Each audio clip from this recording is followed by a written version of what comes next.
नमस्कार, future express में आप सभी का स्वागत है। मैं हूं सुमित। हफ्ते का पहला कारोबारी सत्र और एक शानदार तेजी के साथ भारतीय बाजारों ने शुरुआत की। वो तेजी अभी भी बरकरार है इंडेक्स फ्रंट पे एटलीस्ट। तो Nifty, Sensex, Nifty bank, mid cap, small cap सब कुछ आपको हरे निशान दिखाई पड़ेगा, लेकिन जो एक्चुअल बाइंग है वो आपको फ्रंट लाइन इंडेक्स में ही दिखाई पड़ेगी। मिड कैप, स्मॉल कैप उतना तेज नहीं है जितना फ्रंट लाइन इंडेक्स में तेजी देखने को मिल रही है। तो लैकलस्टर काइंड ऑफ मूवमेंट है। पहले तो मिड कैप इंडेक्स में एक स्पाइक आया, अभी थोड़ी देर पहले, कुछ ही मिनट पहले बाइंग आई है, तो अब डे हाई के आसपास मिड कैप इंडेक्स वापस पहुंचता हुआ दिखाई पड़ रहा है। स्मॉल कैप इंडेक्स भी अब डे हाई की तरफ जा रहा है, स्लोली एंड स्टेडली। इसके अलावा आप लेकर आइए फ्रंट लाइन इंडेक्स में किस तरह की सिचुएशन वहां पर है। निफ्टी बैंक नए रिकॉर्ड स्तरों पर 1% की तेजी के साथ 4444 ये नंबर अब आपकी स्क्रीन पर आ गया है। 1% का उछाल यहां देखने को मिल रहा है। इसके अलावा निफ्टी 18,628, तो 18,500 के ऊपर जो भी मेजर कॉल राइटर्स है अपनी पोजीशंस को आज अनवाइंड करे गए। 3/4% की बढ़त यहां पर भी देखने को मिल रही है, ऑलमोस्ट यहीं पर है। इंडिया विक्स जो अभी थोड़ी पहले हीटअप हुआ था, करीब 5% की तेजी थी, वो वापस कूल ऑफ होता हुआ दिखाई पड़ रहा है। और एक बार कंट्रीब्यूटर्स लेकर आए, क्योंकि आज इंडेक्स में मेजरली जो कंट्रीब्यूटर है, पहले एडवांस डिक्लाइन 1800 शेयर तेजी में और 1070 शेयरों में बिकवाली है। इंटरेस्टिंग पार्ट ये है कि आज सुबह से जो शेयर तेजी में है वो वहीं के वहीं है। बहुत ज्यादा कोई यहाँ पर वोलेटिलिटी इन स्टॉक्स में आते हुए नहीं दिखाई पड़ रही है। HDFC bank, HDFC limited, ITC, Reliance, 4 heavy weight जो कि मेजरली पार्टिसिपेट कर रहे हैं। एक बढ़िया तेजी के बाद IT में आज प्रॉफिट टेकिंग है। तो HCL, इन्फोसिस बैकफुट पे गए। ONGC में नंबर्स का इंपैक्ट है, सन फार्मा में न्यूज फ्लोज का इंपैक्ट है, जो कि आज आप देख भी रहे हैं। लेकिन बाकी आज बैंक्स थोड़ा फ्रंट फुट पे कामकाज करते हुए दिखाई पड़ रहे हैं। आशीष बयती से हम बातचीत करेंगे, लेकिन आशीष जी से बातचीत करने से पहले कुछ ऑप्शंस के नंबर आपकी स्क्रीन पर आए, किस तरह की पोजीशनिंग यहां पर देखने को मिल रही है। खास तौर से कॉल राइटिंग जोन कैसा है। 18,500 वो जोन है जहां पर मेजरली कॉल राइटर्स सबसे ज्यादा एक्टिव थे, और आज उसी जोन से ही आपको कॉल राइटर्स अपनी पोजीशंस को अनवाइंड करते हुए दिखाई पड़ेंगे। तो 18,500 के जोन्स में कॉल राइटर्स की अनवाइंडिंग है।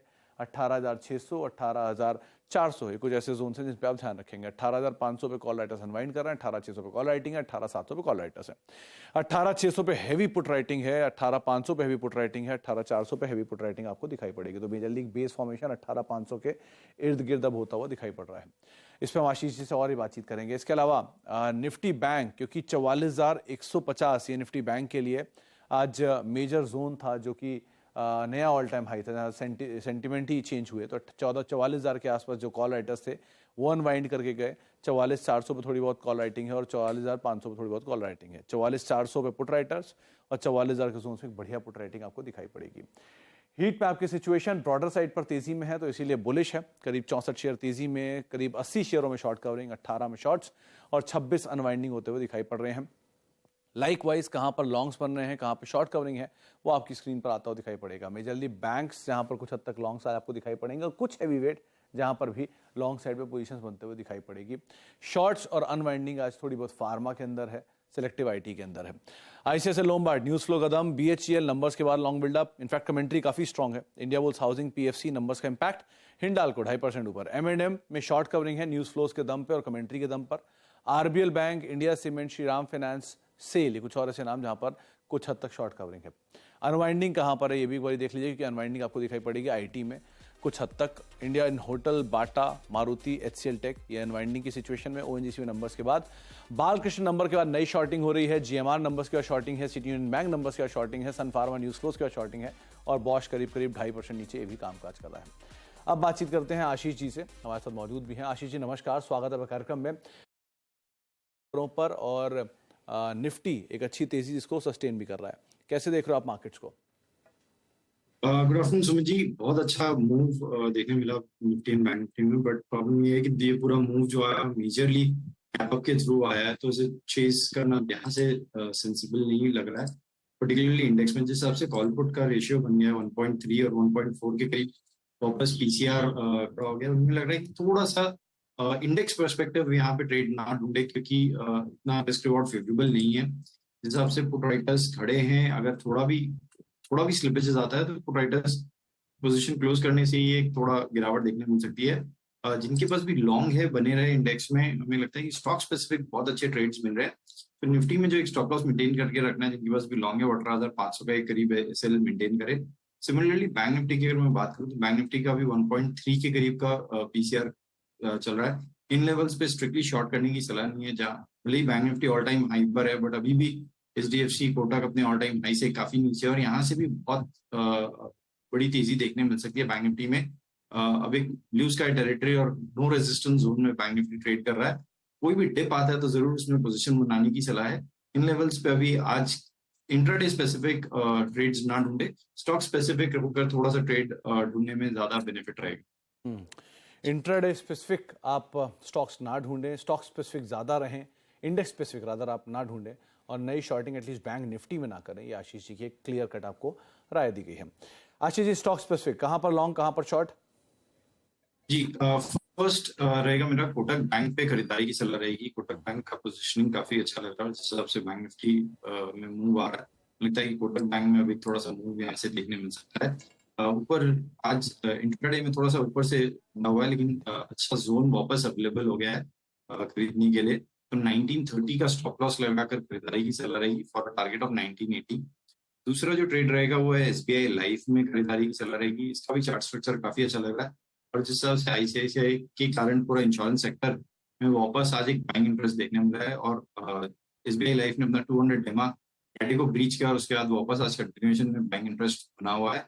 मुझे लगता है कि एसबीआई लाइफ में एक अच्छा मूव यहाँ से भी देखने मिल सकता है। तो 1250 के टारगेट के लिए खरीदारी की सलाह है एसबीआई लाइफ। जो स्टॉप लॉस इसमें मेंटेन करना है वो 1190 का।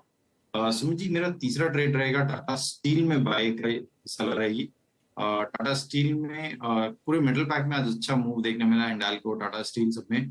और टाटा स्टील वापस मुझे लगता है कि 112 और 113 के टारगेट्स दिखा सकता है।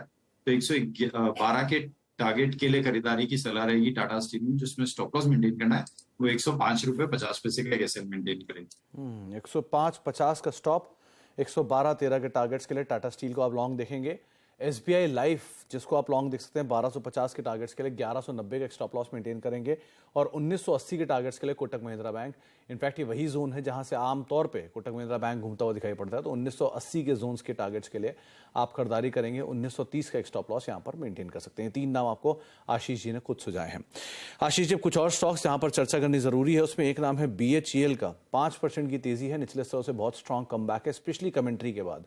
ब्रोकरेज हाउसेस की रिपोर्ट्स भी पॉजिटिव हैं, और नंबर्स का रिएक्शन तो नेगेटिव था, लेकिन कमेंट्री का रिएक्शन पॉजिटिव है और शेयर डे हाई पर है। इस तेजी को कहां तक आप जाते हुए देख रहे हैं? जी सुमित जी, बहुत शानदार चार्ट है। इनफैक्ट ये हमारे बार बार रडार में आ रहा था, बट जिस हिसाब से ब्रेकआउट आ चुका था इन लेवल्स पे, थोड़ा सा न्यू रिकमेंडेशन देना मुश्किल हो रहा था। एक प्रॉपर इनगल्फिंग कैंडल बनी है, और जिस हिसाब की तेजी बन रही है, इनफैक्ट आफ्टर द नंबर्स ये बहुत ज्यादा पॉजिटिव है स्टॉक के लिए। हमें लगता है कि 80 रुपीज का स्टॉप लॉस लगाकर खरीदारी की जा सकती है। थोड़ा सा डीप स्टॉप लॉस है, क्योंकि आज इंट्राडे जो मूव है वो काफी बड़ा आया है। लगता है कि अभी जो पोजिशनली अभी 8750 के लिए तैयार है ये स्टॉक। तो 8750 के टारगेट्स पोजीशनली शायद आते हुए दिखाई पड़ रहे हैं। डे हाई पर ऑलरेडी BHEL कामकाज करता हुआ दिखाई पड़ रहा है। आगे हम BHEL पे और बातचीत करेंगे या कुछ और स्टॉक्स पे चर्चा करेंगे, लेकिन हमारे साथ अभी एक और खास मेहमान मौजूद हैं। चौथी तिमाही में महिंद्रा एंड महिंद्रा के नतीजे अनुमान से बेहतर रहे हैं। आय में 31% की बढ़ोतरी रही, तो मुनाफा करीब करीब 22% वाला। हालांकि ऑपरेटिंग प्रॉफिट में हल्का दबाव जरूर रहा। नंबर्स और ग्रोथ आउटलुक पर बातचीत करने के लिए company group CFO Manoj Bhatt हमारे साथ मौजूद हैं। मनोज सर, नमस्कार, स्वागत है कार्यक्रम में। सबसे पहले तो नंबर्स अच्छे थे, प्रॉफिट थोड़ा सा अनुमान के नीचे जरूर रहा, लेकिन जो ओवरऑल सिचुएशन है वो भी किस तरह की है, कैसा सिनेरियो चल रहा है, खासतौर से इनपुट कॉस्ट नीचे आने के बाद क्या करें अभी, मतलब कैसा देख रहे हैं आप इस सेक्टर को? Thank you for having me on the show. अगर आप प्रॉफिटेबिलिटी देखें तो अगर मैं इंडिविजुअल सेगमेंट्स की बात करूं तो दोनों ऑटो और फार्म दोनों में PBIT margins have gone up. पर अगर आप मिक्स देखें कि जो हायर रेवेन्यू ग्रोथ जो आई है वो ऑटो से आई है, so that and that auto is a lower margin business than farm, तो उसकी वजह से जो ओवरऑल थोड़ा इम्पैक्ट हुआ है about 30 to 40 bips during the quarters because of the relative growth of between farm and auto. I think that's the reason. नहीं तो दोनों बिजनेसेस इंडिविजुअली जो है इनफैक्ट उसमें PBIT लेवल पे मार्जिन इंप्रूवमेंट हुई है, जैसे हमने डिस्क्लोज किया है हमारे स्टेटमेंट। आपने क्योंकि फार्म डिवीजन, ऑटो डिवीजन की बात की, अगर इसको मैं और फर्दर सेग्रीगेट करूं तो इंडिविजुअली ये कैसे परफॉर्म करके गए? YOY बेसिस पर, मंथ टू मंथ बेसिस पर कैसी ग्रोथ है यहाँ पर? तो अगर आप देखें तो जो ओवरऑल ऑटो में जो ग्रोथ है वो अबाउट वॉल्यूम वाइज अगर आप देखें तो 698,000 की वॉल्यूम रही है फुल ईयर में, जो आप 50% है। तो अगर फार्म में देखें तो आप 15% वॉल्यूम ग्रोथ है। सो आई थिंक दोनों सेगमेंट्स में काफी स्ट्रॉन्ग वॉल्यूम ग्रोथ है और हमने प्राइसिंग एक्शन भी ली है, तो that has help revenue growth overall in both the segments. And in fact अगर आप आउटसाइड ऑटो एंड फार्म देखें तो जैसे हॉलीडेज है उसमें ग्रोथ रही है, हमारे काफी सारे ग्रुप कंपनीज में काफी स्ट्रांग ग्रोथ रही है, तो वो हमने देखा है कि secular growth across the group हुई है during the course of this year, which we are seeing in terms of the strong consolidated number also, जो consolidated growth रही है full year की तब about 34% रही है। मनोज सर, अगर वाई बेसिस पे देखें तो लास्ट क्वार्टर में कंपनी के लिए काफ़ी ज़्यादा दिक्कतें थी, खासतौर से इनपुट कॉस्ट को लेकर लास्ट ईयर इस क्वार्टर में, लेकिन वो अब बहुत हद तक कम हो गई हैं। तो क्या इम्पैक्ट है मार्जिन का, कैसे रहे रियलाइजेशन, कितने बेटर हुए मार्जिन पहले कंपैरिजन में? तो अगर आप देखें तो मार्जिन में 3 फैक्टर्स है। एक तो जो ऑपरेटिंग लेवरेज है which is led by volume, वो जो है वो फैक्टर हमें हेल्प कर चुकी है और आगे भी हेल्प करेगी।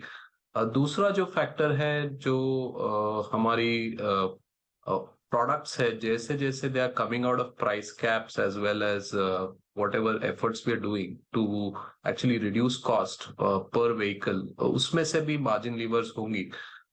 The third factor is of course the biggest factor is commodity price, जो अभी तो benign लग रही है, but it could change very suddenly. So clearly from that perspective that is an unknown जो हमें देखना पड़ेगा कि कैसे होगा। And lastly I think the mix of business, जैसे कि मैंने बताया कि farm is a much higher margin business, auto is a lower margin business, and within auto also जो नए प्रोडक्ट्स है वो लोअर मार्जिन है, जो ईवी होगी वो भी लोअर मार्जिन होगी। तो some of those mix factors will weigh in, so we don't give guidance कि मार्जिन कहाँ होगा, बट डायरेक्शनली हम चाहते हैं कि जैसे जो भी एफर्ट्स करेंगे वो मार्जिन इंप्रूवमेंट की तरफ करेंगे। तो मनोज सर, रिसेंटली क्योंकि महिंद्रा सीआई से आप पूरी तरह से एग्जिट कर चुके हैं, तो अब कैसे यूज करोगे आप इस फंड का? क्या गोइंग फॉरवर्ड इससे रिलेटेड, या फिर जो फंड आएगा उससे रिलेटेड स्ट्रेटजी बनाओगे, कैसे प्रोडक्ट प्लानिंग करोगे? पहले तो एग्जिट जो हमारा, हमने जैसे बताया था पहले भी कि जो हमारी जो नॉन कोर इन्वेस्टमेंट्स है जिसमें हमारे स्टेक्स छोटे हैं, वो हम over a period of time काफी रीलुक करेंगे और we will take calls to exit some of them. तो उस हिसाब से this is one of those, so I wouldn't read much more into that. From a usage of funds, जो हमारी capex programme है, हमने जैसे कल बताया कि थोड़ा कैपेक्स प्रोग्राम हमने इंक्रीज किया है looking at the market demand look, and then there are new launches plan, जैसे कि हमारी इलेक्ट्रिक व्हीकल रेंज है वो एंड ऑफ 24 पहली गाड़ी आ रही है, उसके बाद हम 4 और लॉन्च करने वाले हैं। So there is a big program to launch EVs. There is another set of products around product refreshes as well as the 5-door Thar, जो भी next year आने वाली है। So multiple things happening on the product front on auto. Even on farm, I think हमने recently जैसे Swaraj refresh launch की थी, अभी ओजा जो ट्रैक्टर है वो in a quarter or 2 launch हो जाएगी। So multiple things going on the product launch front, and that is where some of these funds will be utilized. Okay, चलिए, बहुत बहुत शुक्रिया मनोज सर अपना समय हमें देने के लिए और हमसे बातचीत करने के लिए, और एक बार फिर से बहुत बहुत शुभकामनाएं बढ़िया नंबर्स पोस्ट करने के लिए। स्टॉक में भी एक अच्छा रिएक्शन देखने को मिल रहा है आपकी पॉजिटिव कमेंट्री के बाद। करीब करीब 4-4.5% की तेजी के साथ ऑलरेडी महिंद्रा एंड महिंद्रा आज कामकाज करते हुए अच्छी गैप अप शुरुआत और उसको मेंटेन भी किया है। आशीष सर, आपकी राय M&M को लेकर? जिसमें जी बहुत अच्छा चार्ट स्ट्रक्चर है, जिस हिसाब से कंटिन्यूअसली ऑटो पूरे एज ए पैक में बाइंग इंटरेस्ट देखने मिल रहा है। महिंद्रा सर्टेनली लीड कर रहा है पूरे पैक में भी। हमें लगता है कि पोजिशनली पोजीशन बनाई जा सकती है इसमें फॉर टारगेट ऑफ 1375। जो स्टॉप लॉस मेंटेन करना है वो करीब करीब 1300 का एक एसएल मेंटेन करे, और इसमें अभी इन लेवल्स पे भी पोजीशन बनाने की सलाह है। लेवल्स पे भी आप पोजीशन बना सकते हैं। 3.5% ऊपर स्टॉक कामकाज कर रहा है और अच्छी तेजी देखने को मिली यहाँ पे कमेंट्री के बाद भी। आशीष सर, 2 NBFC पे और राय दे दीजिए एक बार जाने से पहले। उसमें एक इंडिया बुल्स हाउसिंग और PFC, आज दोनों में मूव है। PFC में तो ऑब्वियसली नंबर्स का इम्पैक्ट, और इंडिया बुल्स हाउसिंग में भी पुल बैक है। क्या करें? पुल बैक प्ले 140 तक इंडिया बुल्स हाउसिंग को ले जाएगा और PFC डे हाई के आसपास है। जी सुमित जी, मैं पहले पीएफसी पे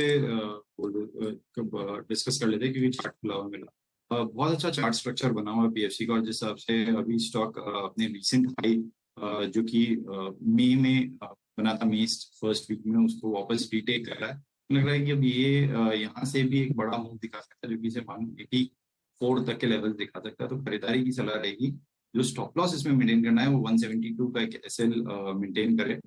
इंडिया बुल्स का चार्ट मेरा रिफ्रेश नहीं हो रहा है सुनील जी।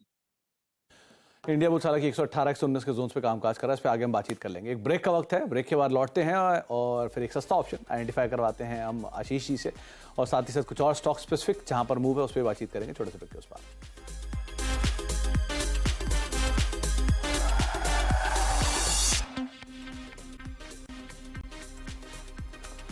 आप देख रहे हैं फ्यूचर एक्सप्रेस। 18,617 618 के जोन्स पे निफ्टी अभी कामकाज कर रहा है। Mid cap small cap index करीब करीब आधा % ऊपर, दोनों इंडिसेस कामकाज करते हुए। लेकिन एक बारी जरा एडवांस क्लाइन लेकर आइए, क्योंकि वहां पर थोड़ा सा सिचुएशन में फेरबदल है। थोड़ी देर पहले जब हम बातचीत कर रहे थे तो 1800 से ज़्यादा शेयर थे जो कि तेज़ी में कामकाज कर रहे थे, और अब करीब करीब 1700 शेयर या 1750 शेयर ऐसे हैं जो कि तेज़ी में कामकाज कर रहे थे। थोड़ा सा एडवांसेस गिरना शुरू हुए हैं और थोड़ा सा डिक्लाइंस बढ़ना शुरू हुए हैं, तो नज़र रखिएगा सेकेंड हाफ के ऊपर भी।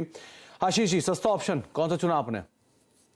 जी, सस्ता ऑप्शन के तौर पे आईआरसीटीसी का कॉल खरीदने की सलाह है। आज इसके नंबर्स भी है और हमने देखा है कि नंबर्स के बाद शार्प रिएक्शन देखने मिल रहा है स्टॉक में। जैसे आज बेल में भी देखने मिला है, 5% का स्विंग आया, और इसकी पोजीशनिंग नंबर से पहले काफी स्ट्रॉन्ग हो रखी है। तो हमें लगता है कि इसे ऑप्शन के थ्रू ही प्ले करना चाहिए। तो 650 का कॉल खरीदने की सलाह है। थोड़ा सा आउट ऑफ द मनी है क्योंकि पूरा मंथ लेवल है हमारे पास। 18 रुपए के करीब ये ट्रेड कर रहा है। इसमें पोजीशन बनाई जा सकती है 650 के कॉल में। जो स्टॉप लॉस मेंटेन करना है वो करीब 14 रुपए का एक ऐसे मेंटेन करना है। हमें लगता है कि इसमें 26 रुपए तक के टारगेट देखने मिल सकते हैं। आईआरसीटीसी नंबर्स अवेटेड हैं, करीब करीब 650 की कॉल पे आप बाय कर सकते हैं। 19 रुपए के जोन्स पे कामकाज कर रही है और 14 रुपए के आसपास का एक स्टॉप लेकर आप लॉन्ग साइड विन पोजीशंस को देख सकते हैं। नंबर्स के बाद अगर मूव आता है तो 26 रुपए के टारगेट्स और 14 रुपए का एक स्टॉप लॉस यहाँ पर आप मेंटेन कर सकते हैं। आशीष जी, अब आप आए हैं तो यूनाइटेड स्पिरिट से बात ना हो, ऐसा नहीं हो सकता। 800 रुपये 805 रुपये का रेजिस्टेंस आपने बताया था कि वो निकला, तो उसके बाद 830 आएगा, 830 के बाद 850 आएगा। सो फार DI के आसपास हम कामकाज कर रहे हैं 863-64 पे।